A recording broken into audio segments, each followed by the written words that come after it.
On today's podcast, I invited Joe O'Reilly of bestvpn.com, which essentially is a VPN comparison site. But Joe has an extensive background in the intersection of data privacy and also everyday women-focused issues, and recently wrote a fantastic dissertation on how to use social media to actually empower women. But enough from me. Before I reveal any more spoilers, it's time for me to ask you all to buckle up and hold on tight, because I'm going to beam your ears all the way to Chester here in the UK so we can speak with Joe O'Reilly from BestVPN. So a massive warm welcome to the show, Joe. Can you tell the listeners a little about who you are and what you do? Okay, so I'm Joe. I'm the Deputy Editor at bestvpn.com, and we are a VPN review and comparison site. Really, my role is I ensure that the reviews our technical experts write are clear and concise, and that they deliver all the information, really, that a consumer needs to find the safest and most reliable VPN for them. And on top of that, of course, you also have an extensive background in the intersection of social media, journalism and women's rights. But I've got to ask, what are the biggest challenges and opportunities that you see in these areas? Okay, I think one thing that social media has been really fantastic for is giving a voice to those often overlooked by the mainstream media. With women in particular, it's given them a new and really immediate way to communicate and to tell their stories and join forces and really find their tribe. You've only really got to look at the success of Alyssa Milano's Me Too campaign against sexual violence to really see the power that can be harnessed when women use social media to support and to really amplify each other's voices. Obviously, like anything with digital media, there are challenges as well as opportunities. Living your life online, as any woman who has ever shared an opinion on Twitter will tell you, can attract some really negative attention as well as positive. Perhaps in part because of this, you often find yourself walking a line between trying to be your authentic self online and not sharing so much private information that you leave yourself open to doxing and cyber stalking and trolling.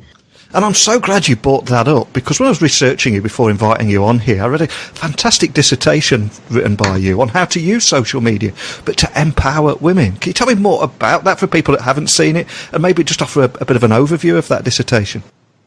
When I wrote my dissertation, the Arab Spring was really in its infancy, and it was at this time primarily young women with Twitter or Facebook accounts that they'd really used for their personal use, and they were beginning, in places like Libya and Tunisia, they were suddenly using these platforms that had been primarily a really kind of personal fun thing to disseminate really important information and to report really on events in real time as they happened.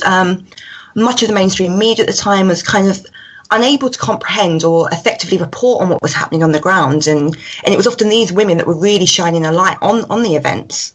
And there are so many big issues in tech that are seldom talked about now. And that's one of the big reasons I record this show, to get that message out there. And I've also read about obviously the increasing prevalence of cyber stalking in today's online first world approach to dating. Is that something that you have an opinion and can expand on too? Social media platforms like Facebook, Twitter and Instagram, they're these vast hunting grounds for cyberstalkers. I think it's been said that 1 in 5 cyberstalking victims have really been targeted through their social media profiles. As you can imagine, it's not surprising that women more than men are often the victims of cyberstalking. I think really all you can do is, I don't know much about how we begin to quell this. I think it's really about women kind of really trying to look to protect themselves. My advice would be to really carefully read the privacy policies of the sites that you frequent, and to keep reviewing and editing those privacy settings, because they do change. Be quite vague in your online profiles. Don't disclose your exact location. Travel plans, particularly when you've got children, you don't want to be putting their names or birth dates out there. Just really keeping your personal private information to yourself. Another thing I think is really big is to always take threats online seriously, the way you would with an online threat. Report them, document them, contact the police.